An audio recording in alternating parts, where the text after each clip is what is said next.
104 1వ వచనం.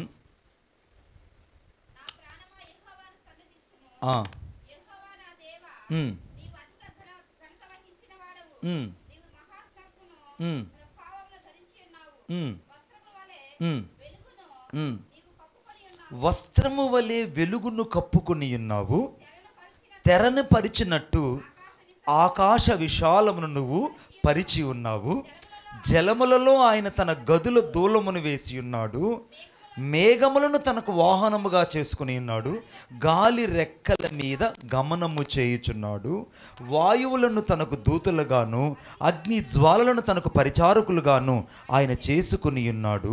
భూమి ఎన్నటికీ కదలకుండునట్లు ఆయన దాని పునాదులను స్థిరపరచను, దాని మీద అగాధ జలములను నీవు వస్త్రము వలె కప్పితివి.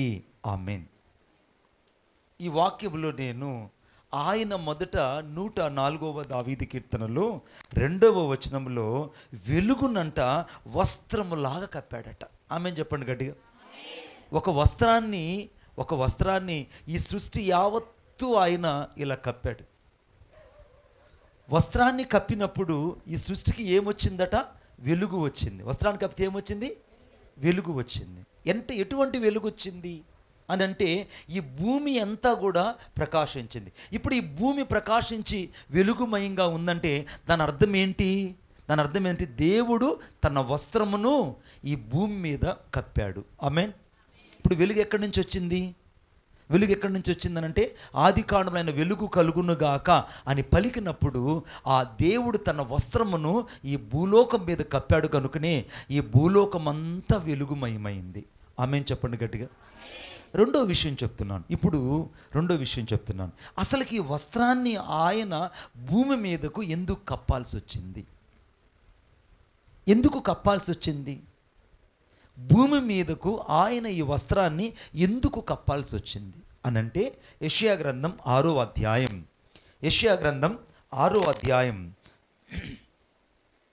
2వ వచనం.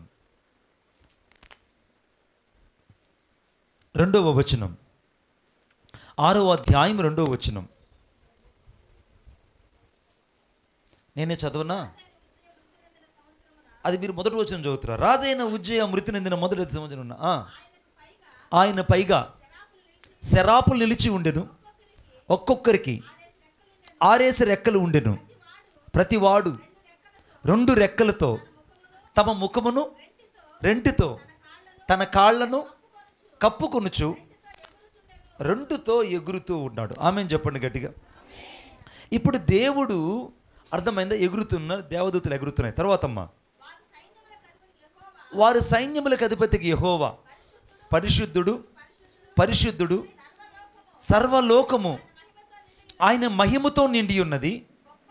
గొప్ప స్వరముతో గాన ప్రతిగానములు చేయుచు వారి కంఠస్వరము వలన గడప కమ్ముల పునాదులు కదులుచు మందిరము ధూమము చేత నిండగా నేను అయ్యో అపవిత్రమైన పెదవులు కలిగిన వాడును, అపవిత్రమైన పెదవులు గల జనుల మధ్యలో నివసించువాడను, నేను నశించి తిని, రాజును సైన్యములకు అధిపతి యెహోవా నేను కన్నులారా చూచి తిని. ఇప్పుడు దేవుని యొక్క దివ్యమైన దర్శనాన్ని యెషయా ప్రవక్త చూస్తున్నాడు. యెషయా ప్రవక్త ఎప్పుడైతే ఈ దివ్యమైన దర్శనాన్ని చూస్తున్నాడో ఆయన చొక్కా యొక్క అంచులట దేవాలయాన్ని నింపేశాయి. ఆమేన్. ఇప్పుడు ఈ దేవాలయము చుట్టూ దేవుని యొక్క చొక్కా అంచులు నింపబడ్డాయి. ఎంతమంది నమ్ముతున్నారు? ఇప్పుడు బైబిల్ ఏం చెప్తుంది? యెషయా గ్రంథం 6వ అధ్యాయం 1వ వచనంలో ఏం రాయబడింది? యెషయా గ్రంథం 6వ అధ్యాయం 1వ వచనంలో మధ్య భాగంలో ఆయన నేను చూచితిన ఆయన చొక్కాయి అంచులు దేవాలయమును నిండుకుని. ఇప్పుడు దేవుని యొక్క వస్త్రము దేవాలయం మీద నిండుకునింది. ఇప్పుడు మొదటి నాతో పాటు చెప్పండి, దేవుని యొక్క వస్త్రం ఎక్కడుంది? దేవాలయంలో ఉంది. చెప్పాలి గట్టిగా. ఇప్పుడు నేను చెప్పా కదా, మీరు ఎప్పుడు కూడా దేవుని మందిరంలోకి వచ్చినప్పుడు నేను చెప్తుంటా, ఒక ప్రత్యక్షతతో మీరు వెళ్ళాలి. ఆమేన్.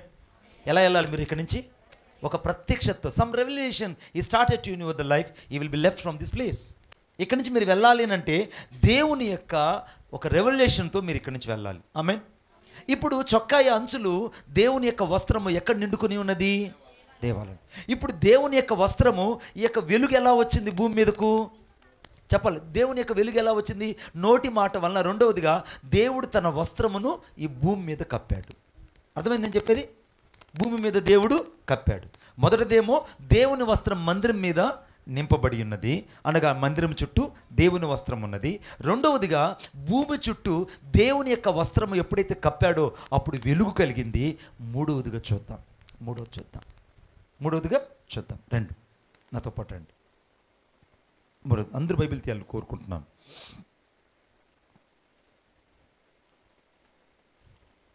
ఆదికాండం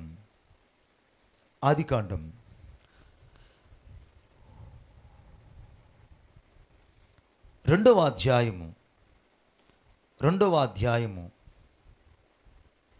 21వ వచనం.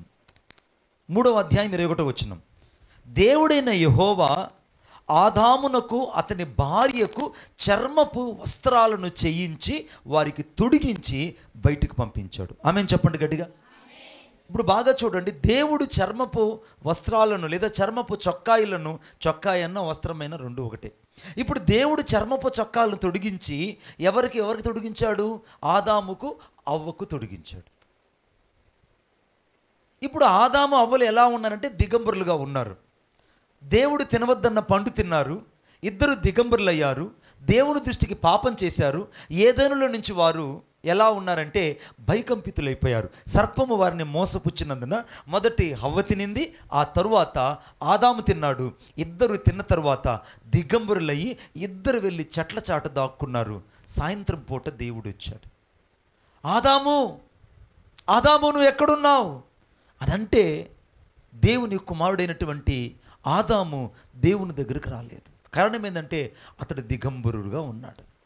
ఇప్పుడు దేవుని దగ్గరికి మనం రాకపోవడానికి కారణం ఏంటంటే మనలో ఏదో ఒకటి దేవునికి అసహ్యంగా కనబడుతుంది. నేను మరలా చెప్తున్నాను, దేవుడు పరిశుద్ధుడు, దేవుడు యథార్థవంతుడు, ఆయన దయగలిగిన వాడు, ప్రేమ కలిగిన వాడు, కరుణామూర్తి, శాంతమూర్తి, అత్యంత కృప కలిగిన దేవుని యొద్దకి నువ్వు రాలేకపోతున్నావనంటే ఆదాము వలె నువ్వు ఏదో బలహీనతలో పడ్డావు. ఆదాములాగా ఏదో దేవునికి విరోధంగా నువ్వు చేసావు. ఈరోజు ఎవరైనా ప్రార్థన చేయలేదు అని ఎవరైనా చెప్పగలుగుతున్నారంటే తప్పు వాళ్ళది కాదు బిడ్డ, వాళ్ళల్లో ఏదో ఒక తప్పు ఉంది. అందుకే డిఎల్ మూడు గొప్ప ధైర్యం చెప్తాడు, ప్రార్థించేవాడట పాపం చేయలేడట, పాపం చేసేవాడట ప్రార్థన చేయలేడట. ఇది చెప్పడానికి చాలా సింపుల్గా ఉంటుంది. నీతోనే దేవుడు చెప్తున్నాడు, ప్రార్థించేవాడు పాపం చేయలేడు, పాపం చేసేవాడు ప్రార్థించలేడు. అంటే నువ్వు ఈరోజు ప్రార్థన చేయలేదనంటే దాని అర్థం ఏంటి? అది నువ్వు ప్రార్థించలేదు ఈరోజు అంటే, ఈరోజు నువ్వు దేవుని సన్నిధిలో బ్రతిమలాడలేదంటే, దేవుని ముఖదర్శనం చేయలేదంటే నీ జీవితంలో ఎక్కడో దేవునికి నీకు విరోధముగా ఏదో నిలబడి ఉన్నది. ఇప్పుడు ఆదాము దేవుని యొద్దకు రాకపోవడానికి కారణం ఏంటంటే తన దిగంబరత్వము. ఈరోజు నీవు నేను దేవుని దగ్గర రాలేకపోవడం కారణం ఏంటంటే మనలో ఏదో దేవునికి మనకు అడ్డుగోడగా ఉన్నది. ఆమెను చెప్పండి గట్టిగా. నిద్రపోయే వాళ్ళు గట్టిగా చెప్పండి. చిన్నోడు గట్టిగా హల్లెలూయా చెప్తాడు. అయ్యా కొత్త బైక్ కొనుక్కు నువ్వు హల్లెలూయా చెప్పు గట్టిగా. నేను గమనిస్తున్నాను నేను. ఇప్పుడు గమనించండి, అక్కడ ఇప్పుడు దేవుడు మొదటి వస్త్రాన్ని ఎక్కడ కప్పాడు? భూమి మీద కప్పాడు. రెండవ వస్త్రాన్ని ఎక్కడ కప్పాడు? దేవాలయం మీద కప్పాడు. మూడవ వస్త్రాన్ని ఆదాము కొరకు చొక్కాయిని దేవుడే తొడిగించాడు. దేవుడే ఇప్పుడు తొడిగించాడా తొడిగించలేదా? దేవుడు చర్మపు చొక్కాని తొడిగించాడనంటే అప్పటికక్కడికి రెడీమేడ్గా అక్కడ చర్మపు చొక్కాలు కుట్టబడలేదు. ఆమెను చెప్పండి గట్టిగా. అక్కడికక్కడికే చర్మపు చొక్కాలు అక్కడ కుట్టి రెడీమేడ్ షాప్లో ఎవరు అమ్మలేదు. ఆ చర్మపు చొక్కాలను దేవుడు చేయించడానికి మునుపు అక్కడ ఒక గొర్రె పిల్లను ఏదేను తోటలో బలిచ్చాడు. ఏదేను తోటలో వాళ్ళిద్దరి దిగంబరాన్ని కప్పడానికి, మొదటి ఆదామైనటువంటి ఆదాము యొక్క దిగంబరత్వాన్ని కప్పడానికి సాక్షాత్తు యెహోవా దేవుడు ఒక గొర్రె పిల్లను వధించి ఆ గొర్రె పిల్లను నిలువెల్లా చీల్చి దాన్ని దానబలిగా చీల్చి ఆ చర్మపు వస్త్రాలను తీసుకొని వచ్చి వాళ్ళిద్దరికీ తొడిగించాడు. ఆమెను చెప్దాం గట్టిగా. ఇప్పుడు ఆదాము చేసిన పాపానికి ప్రతిగా, అవ్వ చేసిన పాపానికి ప్రతిగా ఒక గొర్రె పిల్ల బలిగా మార్చబడి చర్మపు చొక్కాలు ఇచ్చిందా లేదా చెప్పండి? చెప్పాలి గట్టిగా. ఇచ్చింది. అంకుల్ ఇచ్చిందా లేదా? అంకుల్ ఇచ్చిందా? అంకుల్ ఇచ్చిందా? గుడ్. ఇచ్చిందా లేదా? ఇప్పుడు దేవుడు సాక్షాత్తు అనాదిలో జగత్తు పునాది వేయబడక మునిపే, దేవుని సంకల్పం యావత్తు భూలోకములో జరగక మునిపే ఆయన రహస్యములో ఒక గొర్రెపిల్లను వధించి ఆ గొర్రెపిల్ల యొక్క రక్తము చేత వారి పాపమునకు ప్రాయశ్చిత్తము చేసి ఆ గొర్రెపిల్ల యొక్క వస్త్రాలు తీసుకొచ్చి వాళ్ళిద్దరికి చర్మపు చొక్కాలు చేయించి వాళ్ళిద్దరికి తొడిగించి, ఆడబిడ్డ దిగంబరుగా ఉండకూడదని, మగవాడు దిగంబరుడుగా ఉండకూడదని దేవుడు వాడి దిగంబరత్వాన్ని కప్పడానికి వారిని బయటికి పంపించాడు. ఆమేన్ చెప్పండి గట్టిగా. ఇప్పుడు నాతో పాటు చెప్పడండి. మొదటి దేవుడు వస్త్రాన్ని ఎక్కడ కప్పాడు? భూమి మీద కప్పాడు. రెండవదిగా దేవుడు ఎక్కడ వస్త్రాన్ని నింపాడు? నింపాడనంటే ఇట్స్ కంప్లీట్లీ కవర్డ్ అంటే పూర్తిగా కప్పాడు. రెండవ వస్త్రం ఎక్కడ కప్పబడింది? దేవాలయం మీద. మూడవదిగా వస్త్రం ఎక్కడ దేవుడు తొడిగించాడు? ఎక్కడమ్మా? ఆదాము అవ్వలకు. ఆదాము అవ్వలు ఎవరంటే నేను, నువ్వు. ఇప్పుడు దేవుడు చర్మపు చొక్కాలు తొడిగించినప్పుడు ఇప్పుడు ఒక గొర్రెపిల్ల వారికి ప్రతిగా వధించబడింది. ఆ గొర్రెపిల్ల యొక్క ప్రతిమకు సాదృశ్యంగానే వారిద్దరికి చర్మపు చొక్కాలు వచ్చాయి. ఆమేన్. ఇప్పుడు రండి. ఇప్పుడు చర్మపు చొక్కాలు ఎవరికి ఉన్నది? ఇప్పుడు ఆదాముకు ఉంది. ఇప్పుడు చర్మపు చొక్కాలు ఎవరికి ఉన్నాయి? ఆదాముకి ఉంది. ఇప్పుడు ఆదాము అవ్వ ఇద్దరు కలిసి చర్మపు చొక్కాలు తొడిగించుకొని భూలోకానికి వచ్చారు. భూలోకానికి వచ్చిన తర్వాత ఈ భూమి యావత్తు పాపం చేత నింపబడిపోయింది. వారి పాపము అలాగనే వెళ్తుంది. నేను చెప్పా, ఆవిలించేటప్పుడు దరిద్రం బట్టే. ఆవిలించేటప్పుడు మీరు దయచేసి మీ గుండెట్టి పెట్టుకోండి. అర్థమైందా? మీ బయట కొంగట్టి పెట్టుకోండి.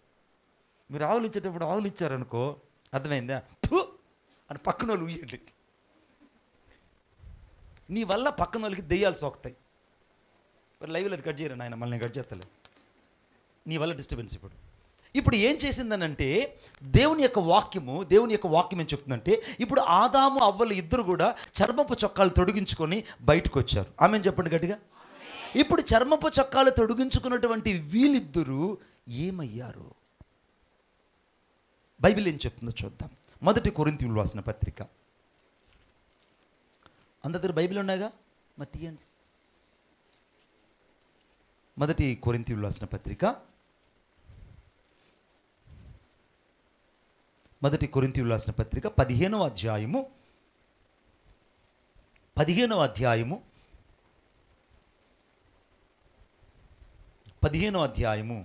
21వ వచనం. అంటే మనుషుని ద్వారా మరణము వచ్చెను గనుక మనుషుని ద్వారానే మరణము పునరుత్థానమును కలిగెను. ఆదామునందు అందరూ ఎలాగు మృతి పొందిరో అలాగునని క్రీస్తునందు కూడా అందరూ బ్రతికించబడుదురు. గట్టిగా ఆమేన్ చెప్పండి. గట్టిగా ఇంకొకసారి గట్టిగా ఆమేన్ చెప్పండి. ఇప్పుడు మొదటి ఆదాము ద్వారా భూలోకానికి ఏమొచ్చిందంటే మరణం వచ్చింది. ఏమొచ్చింది బిడ్డ? చావు వచ్చింది. అంతకుముందు చావు ఉండిందా భూమి మీద? చావు లేదు. అంతకుముందుగా కష్టపడేది లేదు. దేవుడు తెచ్చిపెట్టి బిడ్డలకు ఆహారం పెట్టాడు. మీరట మీ పిల్లలకు ఆహారం పెడుతున్నారు కష్టపడి. అట దేవుడు స్వయంగా వారి కొరకు ఆయనే సమస్తాన్ని సిద్ధపరిచి వాళ్ళకి ఇచ్చాడు. వాళ్ళు ఏం చేశారు? దేవునికి వ్యతిరేకంగా పాపం చేసి దేవునికి విరోధంగా పాపం చేసినందువల్ల దేవుడే వారికి ఒక గొర్రెపిల్లను వధించి చర్మపు చొక్కాలు తొడిగించి బయటకు పంపించేశారు. ఈ బయటకు పంపించిన వాళ్ళు ఏం చేశారంటే భూలోకానికి ఏం తీసుకొచ్చారంటే మరణాన్ని తీసుకొచ్చారు. ఆమేన్ చెప్పండి గట్టిగా. భూలోకానికి ఏం తీసుకొచ్చారు వీళ్ళు? మరణం. ఇప్పుడు భూమి ఎంతటా మరణం ఏలుబడి చేస్తుంది. ఈ భూమి ఎంతటా మరణము తాండవిస్తుంటే మనుషులందరూ కూడా పుడుతున్నారు, చస్తున్నారు. ఏమిట్రా ఈ కారణం? ఏంటంటే చర్మపు చొక్కాలు ఈ మనుషుడు తొడిగించుకున్న, ఒక గొర్రెపిల్ల చర్మపు చొక్కాలు ఈ మనుషుడు తొడిగించుకున్న మరణాన్ని తీసుకొచ్చాడు, కానీ ఆ మరణములో నుండి జీవాన్ని తీసుకురాలేకపోయాడు. ఆమేన్ చెప్పండి గట్టిగా. ఇంకొకసారి గట్టిగా చెప్పండి.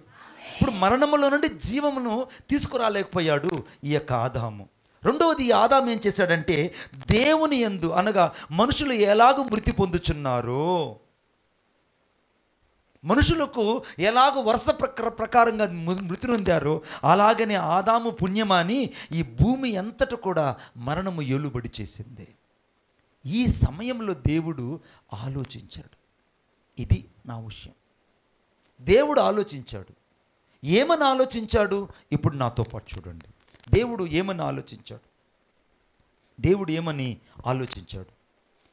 మొదటి పేతురు రాసిన పత్రిక 5వ అధ్యాయం 5వ వచనం. మొదటి పేతురు రాసిన పత్రిక 5వ అధ్యాయం 5వ వచనం. అందరం గట్టి హెల్లెలూయా చెప్పండి గట్టిగా.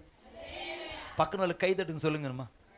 భలే తమిళ వచ్చేసింది నాకు అప్పుడే కైదట్టు సొల్లింగనంటే ఆవిడ పక్కన వాళ్ళకి చీటిమో అంటున్నది. గుడ్. మొదటి పేతురు రాసిన పత్రిక 5వ అధ్యాయం 5వ వచనం. మొదటి పేతురు రాసిన పత్రిక 5వ అధ్యాయం 5వ వచనం. చదువు. పడగలేదా? ఇంక తెలియదు. చిన్నప్పుడు బడికి పోయి ఉంటేగా. తర్వాత మొదటి పేతురు రాసిన పత్రిక 5వ అధ్యాయం 5వ వచనం. అమ్మ యవనస్తులు చదవకూడదా? బుడక్క చదవకూడదా? చదువు. పిల్లలారా, చిన్నలారా లోబడి ఉండండి. మీరందరూ ఎదుటి వాణి ఎడల దీన మనస్సు అనే వస్త్రాన్ని ధరించుకొని మిమ్మును అలంకరించుకోండి. ఆమేన్ చెప్పండి గట్టిగా. ఇప్పుడు ఆదాము చర్మపు చొక్కాలు తొడిగించుకొని భూలోకానికి వస్తే మరణాన్ని తీసుకొచ్చాడు. కానీ యేసుక్రీస్తు ప్రభు యొక్క రక్తము చేత కడగబడిన మనము, యేసుక్రీస్తు ప్రభువులోనికి జీవములోకి వచ్చిన మనము, మొదటి ఆదాము ద్వారా ఏ రీతికైతే మరణం వచ్చిందో, కడపటి ఆదామైన యేసుక్రీస్తు ప్రభు ద్వారా మరణములో నుండి పునరుత్థానం కలిగింది, జీవము కలిగింది. ఆమేన్. ఇప్పుడు యేసు ప్రభు నుంచి ఏమొచ్చింది? చెప్పండి. మరణములో నుంచి పునరుత్థానం వచ్చింది, జీవం వచ్చింది. ఏం చెప్పండి గట్టిగా? జీవం వచ్చింది. మీకు అర్థం కాలేదు.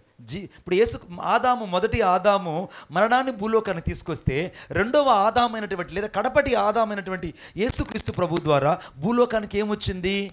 జీవం వచ్చింది, పునరుత్థానం వచ్చింది. ఆమేన్. ఈ మొదటి ఆదామేమో మరణాన్ని తీసుకొస్తే, రెండవ ఆదామైనటువంటి యేసుక్రీస్తు ప్రభు భూలోకానికి వచ్చాడు, దేవుని కుమారుడుగా భూమి మీదకి వచ్చాడు. ఆదాము దేవుని కుమారుడే, కానీ పాపం చేసి పడిపోయాడు. ఇప్పుడు తండ్రికి యేసుక్రీస్తు ప్రభు కూడా ఏకైక కుమారుడే, కానీ ఆయన పాపము చేయలేదు, పరిశుద్ధుడిగా ఉన్నాడు. సకల మానవులు విమోచించడానికి ఆయన తన తాను బలిగా అప్పగించుకున్నాడు, సిలువలో తన తాను త్యాగం చేసుకున్నాడు. అంతకంటే ఎక్కువగా తండ్రి చేత అనగా తండ్రి చిత్తానికి లోబడి తన తాను అప్పగించుకొని సమస్త మానవాళిని తన రక్తముతో కడిగి శుద్ధీకరించి కోల్పోయినటువంటి ఆ సహవాసాన్నంతా యేసుక్రీస్తు ప్రభు యొక్క రక్తము ద్వారా తిరిగి మళ్ళా తండ్రితో అనుసంధానం చేసింది ఎవరంటే ఒక్క యేసుక్రీస్తు ప్రభు వారే. కొట్టండి చప్పట్లు గట్టిగా. ఇప్పుడు దేవునికి మొదటి కుమారుడైన ఆదాము ద్వారా ప్రయోజనం జరిగిందా? దేవునికి ఏకైక కుమారుడైన కడపటి ఆదాయమైనటువంటి యేసు ప్రభు ద్వారా గొప్ప లాభం జరిగిందా? చెప్పాలి గట్టిగా. యేసుక్రీస్తు ప్రభు ద్వారా గొప్ప లాభం జరిగింది. మీరు ఇప్పుడు బాగా ఆలోచించాలి. ఇప్పుడు మీరు ఎవరైనా వెళ్ళి ఒక మంచి స్కాలర్ని లేదా ఒక మంచి ప్రీచర్ని వెళ్ళి అడగండి, ఏమనంటే అయ్యా దేవుడు ఎందుకు వస్త్రాన్ని భూమి మీదకి పంపించాడు అని అంటే వాళ్ళు ఏం చెప్తారంటే ఏమన్నదమ్మా అటు ఇటు చెప్తారు. కానీ నువ్వేం చెప్పాలి? దేవుడు మొదటి వస్త్రాన్ని ఎందుకు ఎక్కడ పరిచాడు? భూమి మీద పరిస్తే భూమి ఏమైంది? వెలుగయ్యింది. ఆమేన్ చెప్పండి. రెండవది, దేవుని యొక్క వస్త్రం ఎక్కడ కప్పాడు? దేవాలయ మందిరం మీద కప్పాడు. ఇప్పుడు మందిరంలోకి ఏమొచ్చింది? మహిమ వచ్చింది. మందిరంలోకి ఏమొచ్చింది? మహిమ వచ్చింది. మూడవదిగా దేవుడు వస్త్రాలు ఎవరికి తొడిగించాడు? మొదటి ఆదాముకు తొడిగించాడు. మొదటి ఆదాము తొడిగిస్తే మొదటి ఆదాము ఏమైపోయాడు? మరణాన్ని తీసుకొచ్చి భూమి అంతటి కూడా చావుని ఏలుబడిగా చేశాడు. ఇప్పుడు రెండవ ఆదామైనటువంటి కడపటి ఆదామైన యేసుక్రీస్తు ప్రభు భూలోకానికి వచ్చేటప్పుడు మరణాన్ని కాదు, ఆ మరణమునకు ప్రతిగా జీవాన్ని తీసుకొచ్చి సమస్త మనుషులను అనగా తప్పిపోయిన వారందరినీ, చెడిపోయిన వారందరినీ, ఆదాము పుణ్యమాన్ని పాపం చేసిన వారందరినీ తిరిగి మరలా రక్తంతో కడిగి శుద్ధీకరించి తిరిగి మరలా తండ్రి యొద్దకు చేర్చింది ఎవరంటే యేసుక్రీస్తు ప్రభు యొక్క రక్తము. ఆమేన్. ఇప్పుడు యేసుక్రీస్తు ప్రభు యొక్క రక్తం ఏం చేస్తుందంటే, నాతో పాటు చదవండి దయచేసి. యోహాను రాసిన సువార్త, యోహాను రాసినటువంటి సువార్త. అందరూ బైబిల్ తీస్తే మీకు బాగా అర్థమవుతుంది.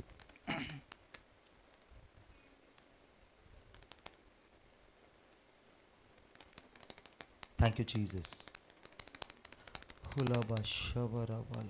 లేదా లూకా రాసిన సువార్త ఇంకా స్పష్టంగా ఉంటుంది. లూకా రాసిన సువార్త, లూకా రాసిన సువార్త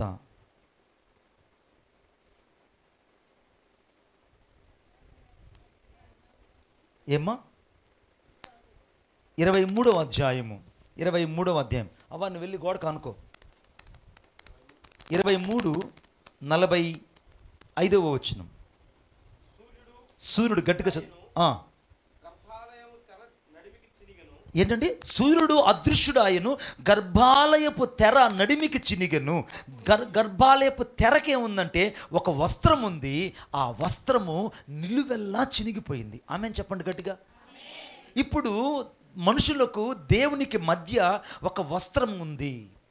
మనుషులకు దేవునికి మధ్య ఏముంది? ఒక వస్త్రం ఉంది. ఈ వస్త్రము ఎక్కడ ఎక్కడ ఎక్కడ ఎక్కడ చినిగిపోయింది? ఎప్పుడు చినిగిపోయిందని అంటే, యేసుక్రీస్తు ప్రభు ఎప్పుడైతే సిలువలో చనిపోయాడో, ఎప్పుడైతే యేసుక్రీస్తు ప్రభు సిలువలో రక్తం గార్చి ప్రాణం పెట్టాడో, ఎప్పుడైతే యేసుక్రీస్తు ప్రభు తను తాను సిలువకు అప్పగించుకున్నాడో, అప్పుడు వెంటనే గర్భాలయంలో ఉన్నటువంటి ఆ తెర నడిమికి అలాగా చినిగిపోయింది. ఆమేన్ చెప్పండి గట్టిగా. ఇప్పుడు ఇక్కడ వస్త్రం ఉందనుకోండి, ఇలా కట్టనలాగా వస్త్రం ఉంది. ఈ కట్టన వస్త్రం వెనకాల ఏముందంటే మందసం ఉంది. మందసం అంటే దేవుని నిబంధన ఉంది, దేవుని మందసం ఉంది, దీపవృక్షం ఉంది, దేవుని యొక్క నిబంధన ఉన్నాయి. ఇప్పుడు మనుషుడు ఎక్కడున్నాడంటే యువతలు ఉన్నాడు. ఇప్పుడు మనుషుడికి మధ్య ఈ వస్త్రం ఎలా ఉంది? ఈ వస్త్రం వల్ల లోపల ఏముందో మనుషుడికి కనపడలా. మనుషుడికి ఏమీ కనపడలా. అవతల ఏముందో యువతలు ఉండే మనిషికి కనపడడం లేదు. అవతలకు పోదామంటే ఈ మనిషికి ధైర్యం లేదు. ఆమేన్. వెళ్తే చచ్చిపోతారు, రక్తం కక్కుని చచ్చిపోతారు. చచ్చినోడిని కనీసం చేత్తో కూడా తాకూడదు. వారికి పెద్ద తాడు ఒకటి మెడకు కట్టి, ఆ మెడకు అలాగ ఉచ్చేసి వాడిని అలాగ నడిమి కాడి నుంచి బయటికి లాగి, చచ్చిన కుక్కని ఏ రీతికైతే బజార్లో చచ్చిపోతే లాక్కుని అవతలకి వేసేస్తారో అలాగ బయటకు వేసేయాలి. కాబట్టి యాజకుడు తప్ప, అది కూడా యాజకుడు కూడా సంవత్సరం ఒకసారి ఆ యొక్క మందిరంలోకి వెళ్తాడు.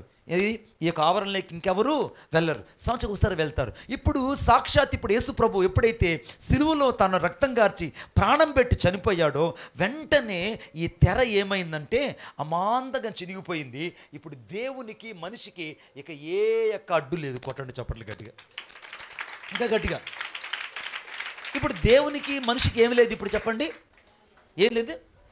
తెర లేదు. తెర అంటే ఏ వస్త్రము అడ్డుగా లేదు.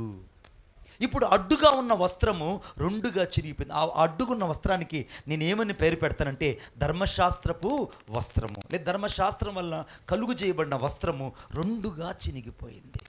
అంటే క్రొత్త నిబంధన ఆరంభం అవుతుంది. ఇప్పుడు నీవు నన్ను గమనించాల్సి ఏంటంటే, ఇప్పుడు దేవుని యొక్క సిలువలో రక్తం కార్చిన వెంటనే ఆ ధర్మశాస్త్రమైనటువంటి ఆ తెర, ధర్మశాస్త్రమైనటువంటి ఆ వస్త్రము రెండుగా ఎప్పుడైతే చినిగిపోయిందో, ఇక అవతల ఉన్నటువంటి దేవుడు కనపడడం ప్రారంభించాడు. యువతులున్న మనిషి దేవుని దగ్గరికి పోవడానికి మార్గం ఏర్పరచబడింది. కొట్టండి చప్పట్లు గట్టిగా. ఇప్పుడు దేవుని యొద్దకు మనుషుడు సరాసరిగా ఇలా రావడానికి, ఇలా పోవడానికి అప్పుడు అంతకుముందు మార్గాలు లేవు. ఈ వస్త్రం ఎప్పుడైతే చినిగిపోయిందో, ఈ అడ్డుతెర ఎప్పుడైతే చినిగిపోయిందో, ఆ అడ్డుతెరే ధర్మశాస్త్రపు వస్త్రము.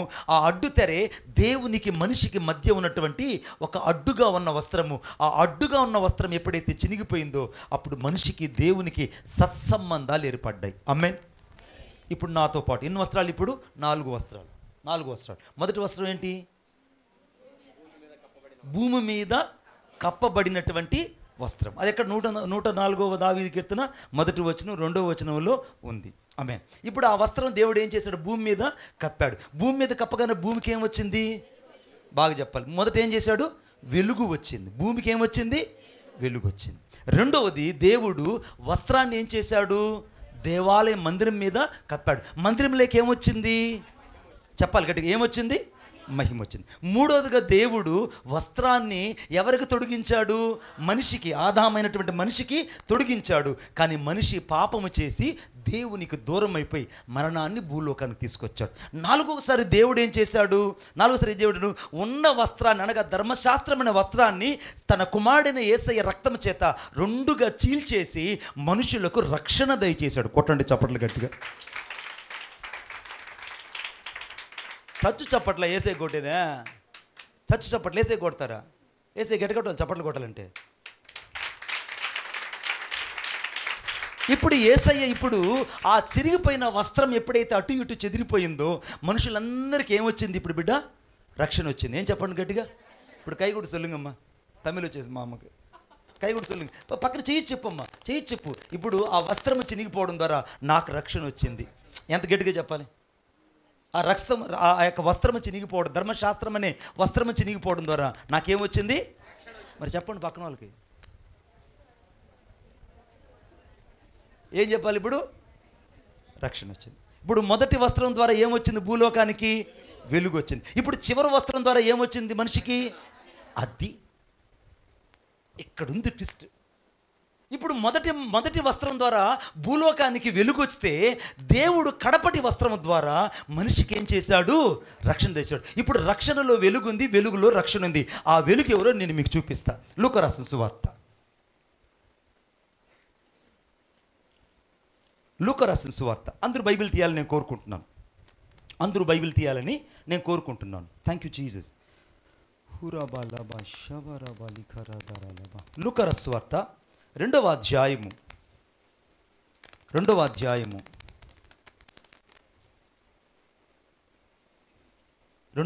అందరూ బైబిల్ తీయాలని నేను కోరుకుంటున్నాను. అందరూ బైబిల్ తీయాలని కోరుకుంటున్నాను. ఇప్పుడు ఆ వెలుగు ఎవరో మీరు స్పష్టంగా చూద్దాం, దయచేసి చూద్దాం. చూడండి, ఒకటవ అధ్యాయము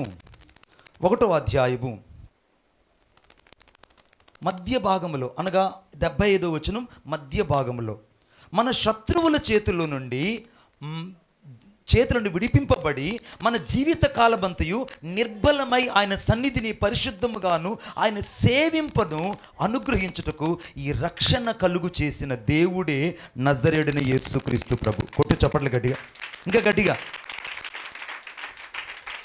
ఇప్పుడు ఈ రక్షణ ఎక్కడి నుంచి వచ్చిందంటే 79వ వచనం మధ్య భాగంలో, అంటే చివరిలో, చీకట్లోనూ మరణ ఛాయల్లోనూ కూర్చున్న వారికి అది.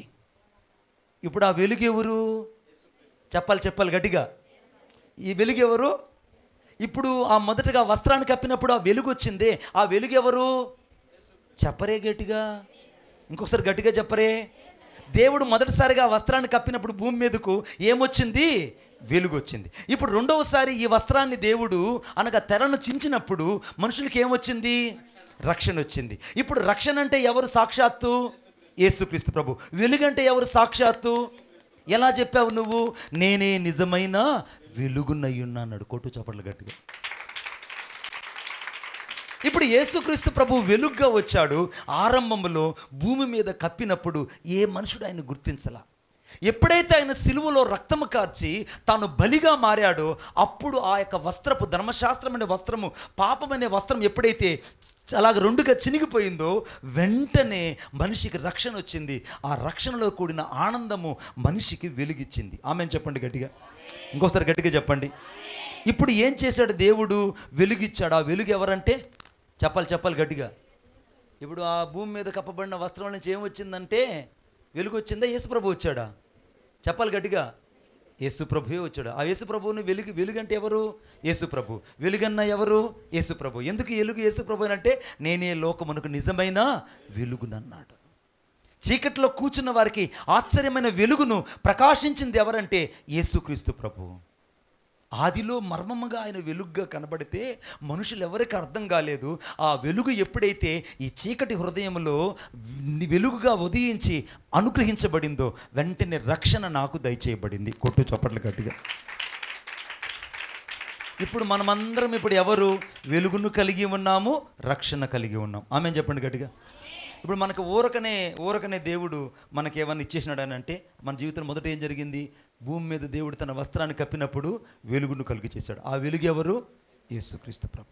రెండవసారి దేవుడు దేవాలయం మీద వస్త్రాన్ని కప్పాడు. ఆ వస్త్రంలో ఏం కనపడింది?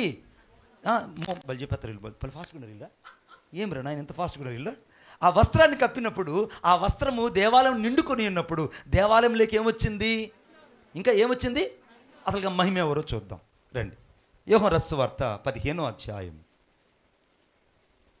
యోహాను రాసిన సువార్త 15వ అధ్యాయం. Thank you Jesus.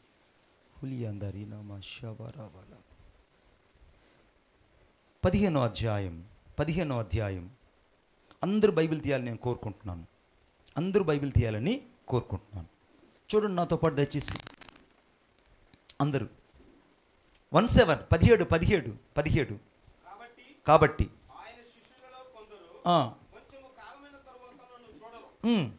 కాదు నాన్న, యోహాను రాసిన సువార్త 17వ అధ్యాయం 17 రెండో వచనం. నీ కుమారుడు నిన్ను మహిమపరచునట్లు. కొట్టు చప్పట్లు గట్టిగా, ఇంకా గట్టిగా. ఇప్పుడు నీ కుమారునికి నీవిచ్చిన వారందరికీ ఆయన నిత్య జీవం అనుగ్రహించినట్లు సర్వ శరీరుల మీద నీవు అనుగ్రహించావు కనుక మహిమ అంటే ఎవరంటే 22వ వచనంలో 22వ వచనం, మనము ఏకమై ఉండలాగున వారును ఏకమై ఉండవలనని నీవు నాకు అనుగ్రహించిన మహిమను బా. ఇప్పుడు మహిమ అంటే ఎవరు? చెప్పాలి గట్టిగా. ఇంకా గట్టిగా చెప్పండి. మహిమ అంటే ఎవరు? యేసుక్రీస్తు ప్రభు. ఎందుకు యేసుక్రీస్తు ప్రభు?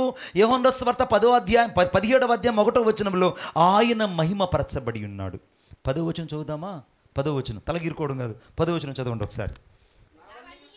అబ్బా, ఏం చెప్పాడు యేసుక్రీస్తు ప్రభు? ఏం చెప్పాడు? నావన్నీ whatever it may be but everything is in to me. నీ ప్రతిదీ నావన్నీ నీవి, నీవియు నావి. ఇప్పుడు కొట్టండి చప్పట్లు గట్టిగా, ఇంకా గట్టిగా. ఇప్పుడు దేవుడు దేవాలయంలోనికి ఆ మహిమను నింపింది ఎవరంటే, ఆ మహిమ అంటే ఎవరు? ఇప్పుడు యేసుక్రీస్తు. ఎవరు చెప్పండి మహిమ అంటే ఎవరు? ఇది మర్మమా కాదా? అవునా కాదా? దేవాలయానికి మహిమ వచ్చిందంటే ఆ దేవాలయంలో వస్త్రం నింపబడినప్పుడు ఆ వస్త్రం ద్వారా మహిమ లోపలికి వచ్చింది. ఈ మహిమ ఎవరో కాదు, సాక్షాత్తు యేసుక్రీస్తు ప్రభువే. అందుకే నా మహిమను నేను ఎవరికి ఇచ్చువాడును కాను, నా మహిమను నేను ఎవరికి ఇచ్చేవాను కాను, నేనే దేవుడును అన్నాడు. ఆయన మహిమను తాకినా, ఆయన మహిమను గురించి మాట్లాడినా ఆయన ఒప్పుకోడు. ఆయన మహిమ అంత గొప్పది. ఇప్పుడు ఆ మహిమ అంటే ఎవరు? ఇప్పుడు యేసుక్రీస్తు. వెలుగంటే ఎవరు? మహిమ అంటే ఎవరు? యేసుక్రీస్తు. ఇప్పుడు ఆ వస్త్రం చినిగిపోయినప్పుడు ఆ యొక్క రక్షణ అంటే ఎవరు? ఇప్పుడు ఎలా చెప్పావు? దానికి ఒక ఆధారం ఉండాలి కదా, ఉండాలా లేదా? ఉండకపోతే ఇటోళ్ళు ఒప్పుకోరు, ఎందుకంటే వీళ్ళు బైబిల్ తీయాలి. ఇప్పుడు అంకుల్ ఒప్పుకోడు. నా బైబిల్ ఏం చెప్తుంది? నా దగ్గర ఒక బైబిల్ ఉంటుంది, నా బైబిల్ ఏం చెప్తుందో చూద్దాం. లూకా రాసిన సువార్త. ఇప్పుడు రక్షణ అంటే ఎవరో చూద్దాం. Thank you Jesus. 2వ అధ్యాయం, లూకా రాసిన సువార్త 2వ అధ్యాయం 29వ వచనం. నాదా ఇప్పుడు నీ మాట చొప్పున సమాధానముతో నీ దాసుని పోనిచ్చుచున్నావు, అన్యజనులకు నిన్ను బలపరచుటకు, నిన్ను కనపరచుటకు వెలుగుగాను. అదిగో నిన్ను కనపరచుటకు వాళ్ళకి ఎలాగ ఉన్నాడు దేవుడు? వెలుగుగాను. ఎలాగ ఉన్నాడు దేవుడు? ఇక్కడ వెలుగు అంటే ఎవరు ఇక్కడ? తర్వాత నీ జనులైన ఇశ్రాయేలుకు మహిమగాను. ఇశ్రాయేలు ఎక్కడ కనపడ్డాడు? యేసుక్రీస్తు ప్రభువు ఎలా కనపడ్డాడు? మహిమగా కనపడ్డాడు. మీకు అద్భుతమైన మాట చెప్తా, అందరూ నా సైడ్ చూడండి, హల్లెలూయా చెప్పండి గట్టిగా. పక్కన వాళ్ళకి చెయ్యి తట్టాడు చెప్పండి. ఎందుకు తట్టమంటారు చెప్పండి? అది కదా, పక్కన వాళ్ళు నిద్రపోతే మళ్ళీ తట్టు చెప్పండి ఒకసారి. వాళ్ళకి ఏం చెప్పాలంటే, మే చెలే లే నిద్రలే ఏం చెప్పాలి? వాళ్ళకి ఏం చెప్పాలి? మే చెలే నిద్రలే ఏం చెప్పాలి? అవా బాగున్నావా? గుడ్ మై అవ్వ, I love you so much. ఇప్పుడు వాక్యం ఏం చెప్తుందో చూద్దాం ఒకసారి దయచేసి. లూకా రాసిన సువార్తలో యేసుక్రీస్తు ప్రభు మహిమగా కనపడ్డాడని చెప్పాను కదా. ఈ మహిమ ఎక్కడనంటే ఇశ్రాయేలు మీదకి ఒక యుద్ధం వచ్చేసింది. ఇశ్రాయేలు మీదకి ఏమొచ్చేసింది? యుద్ధం వచ్చింది. ఆ యుద్ధం వచ్చేసినప్పుడు ఎలా ఉందంటే అంత గందరగోళంగా ఉంది. ఇశ్రాయేలు భయపడిపోతున్నారు, ఇక దేవుని మందసం పట్టబడిపోతుందని చాలా ఘోరమైన యుద్ధం జరుగుతుంది. ఫిలిస్తీన్లు వచ్చేసారు, శత్రువుల మీద జయం కలుగుతుంది. వెంటనే పరిగెత్తుకుని ఇద్దరు పరిగెత్తుకుని వచ్చి పాస్టర్ గారు గుమ్మం దగ్గర కూర్చొని ఉన్నాడు. ఏం సమాచారం వస్తుందా విందామని గుమ్మం దగ్గర కూర్చొని ఉంటే ఒకరు పరిగెత్తుకొని వచ్చి చెప్పారు, అయ్యా దేవుని మందసం ఇప్పుడే యుద్ధ భూములు పట్టబడింది, కాబట్టి ఇశ్రాయేల్ అందరూ ఓడిపోయారు, దేవుని మందసాన్ని ఫిలిస్తీన్లు పట్టుకెళ్ళిపోయారని చెప్పగానే ఆ దేవుని సేవకుడైనటువంటి ఏలి అనే పాస్టరు వెనక్కి అలాగ పడిపోయి మెడ ఎముకలు లేదా మెడ నరాలు తెగిపోయి అక్కడికక్కడికే చచ్చిపోయాడు. ఈ లోపల ఆ పాస్టర్ గారి యొక్క పెద్ద కోడలు ఆమె నిండు గర్భవతి.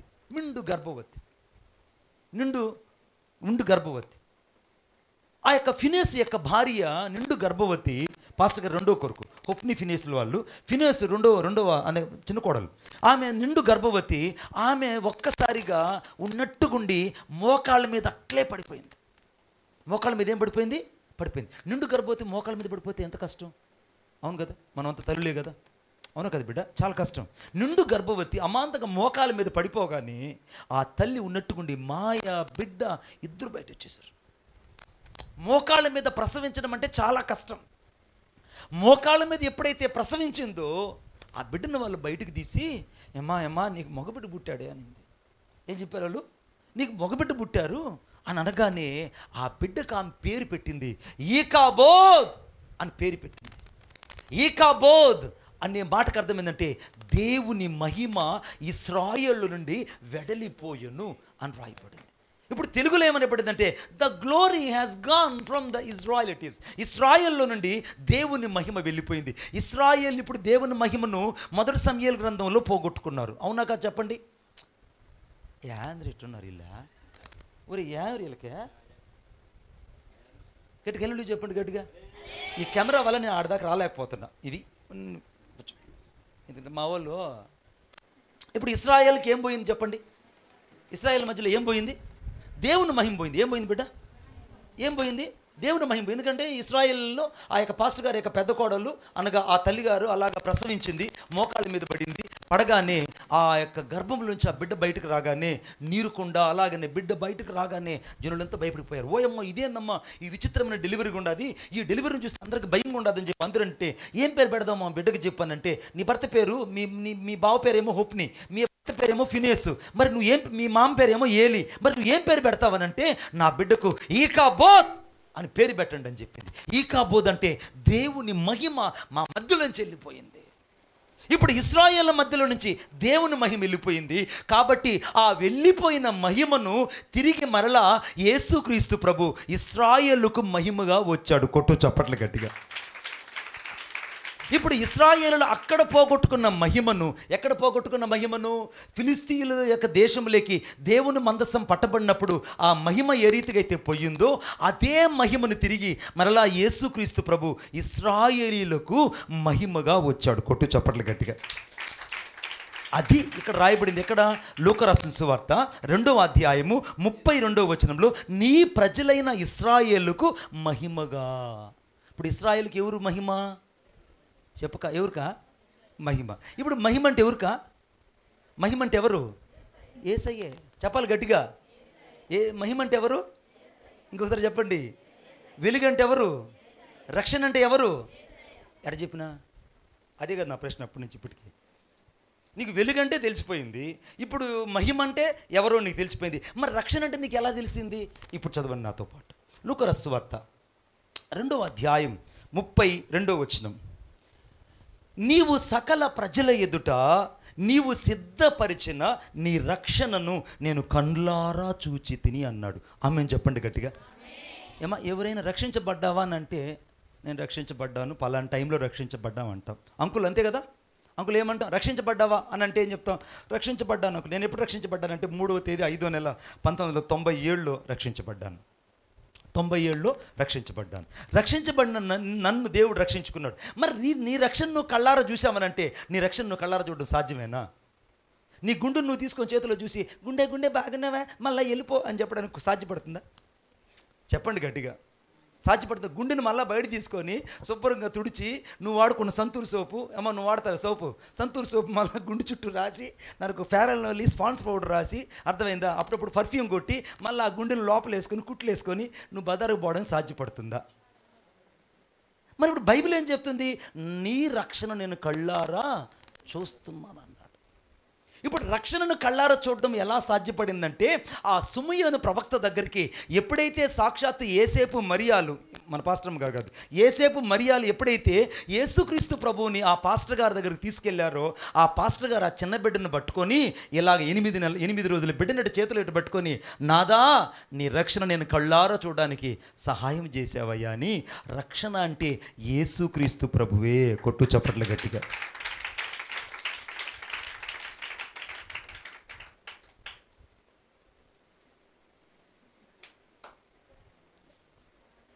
చప్పట్లు కొడితే ఒక బాధ, కొట్టకపోతే ఒక బాధ.